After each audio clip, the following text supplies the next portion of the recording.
વડોદરા મહાનગરપાલિકાની વડી કચેરી ખાતે યોજાયેલી સાપ્તાહિક રિવ્યુ બેઠકમાં શહેરના સૌંદર્યીકરણ, ટ્રાફિક અને નાગરિક સુવિધાઓ અંગે મહત્વપૂર્ણ નિર્ણયો લેવાયા. શહેર હેરિટેજ પ્રોજેક્ટ્સ હેઠળ સોવેનિયર શોપ પુનઃ શરૂ કરાશે, તેમજ Lalkot, Mandvi gate, linear park અને કમાટીબા ખાતે ક્રોકોડાઇલ વ્યુંગ પાર્ક પર કામ ચાલી રહ્યું છે.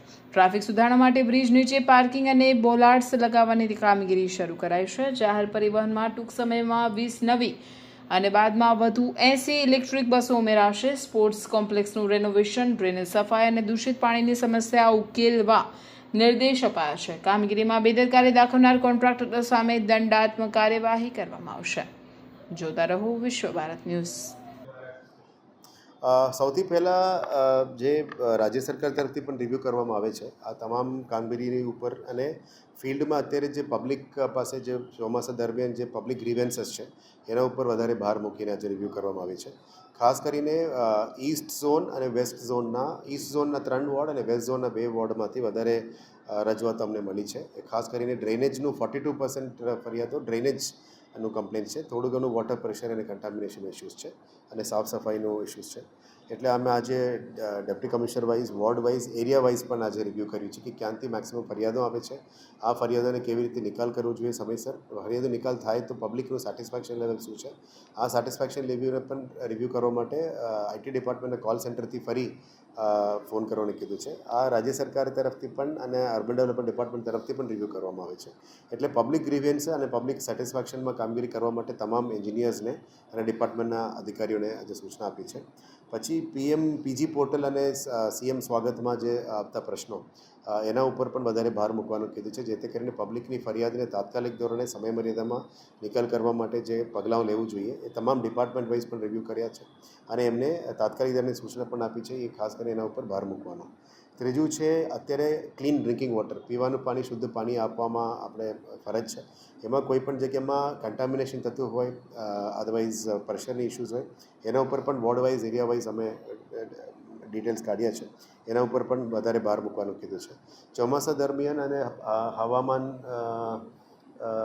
ની પ્રેઝન્સમાં અત્યારે આપ જોઈ શકો છો કે ઘણી બધી જગ્યામાં ઝાડ પણ નાની નાની પડતા હોય છે, એટલે ટ્રીમિંગ એક્ટિવિટીઝ પણ વધારે અમે ભાર મૂક્યા છે.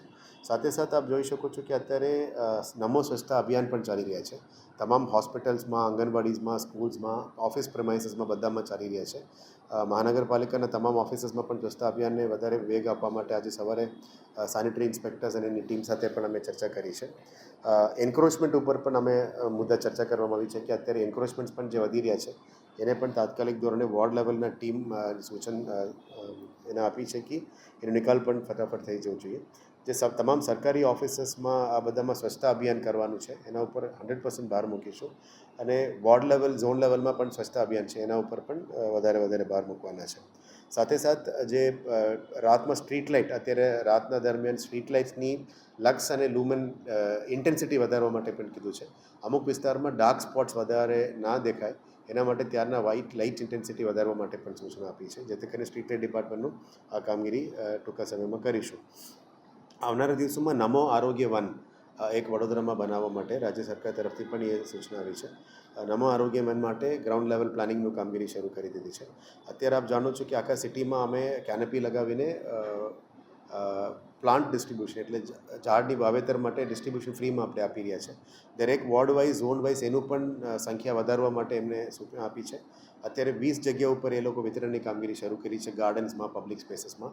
દરેક વોર્ડમાં, પબ્લિક સ્પેસીસમાં અને ગાર્ડનમાં એને વધારવા માટે સ્કેલ વધારવાનું કીધું છે. એટલે 20થી હવે 115 જગ્યા ઉપર પણ ઝાડ વિતરણની વ્યવસ્થા કરવાના છે. આવનારા દિવસોમાં પ્લાન્ટેશન એક્ટિવિટી અને નાના મોટા ગાર્ડન્સનું પણ વિગતવાર અમે લિસ્ટ આપીશું. એમાં વધારે કામગીરી કરવા માટે નક્કી કર્યું છે.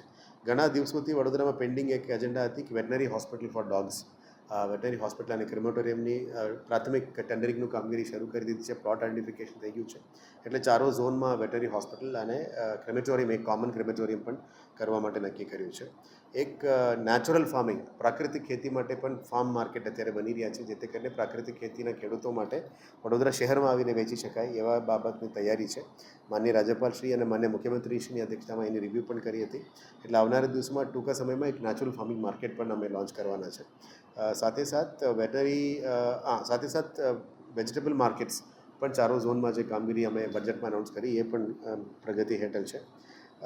સ્મશાનમાં તમામ સ્મશાનોમાં પણ જે નાનું મોટું રજૂઆતો આવતી હતી ત્યાં સ્મશાનોમાં પણ કામગીરી બધાને સરખું કરવા માટે સૂચના આપી. ત્યાં હવે ઓલમોસ્ટ ઇશ્યુઝ પતી ગયું છે અને નવું સ્મશાનનું જે કન્સ્ટ્રક્શન કામ ચાલુ છે એને પણ વેગ આપવા માટે અમે ધીમે ગતિએ ચાલતું ફરિયાદ મળી છે એને પણ વહેલા પૂરું કરવા માટે અમે નોટિસ પણ ઇસ્યુ કરી છે અને કામગીરી ફાસ્ટ કરીશું.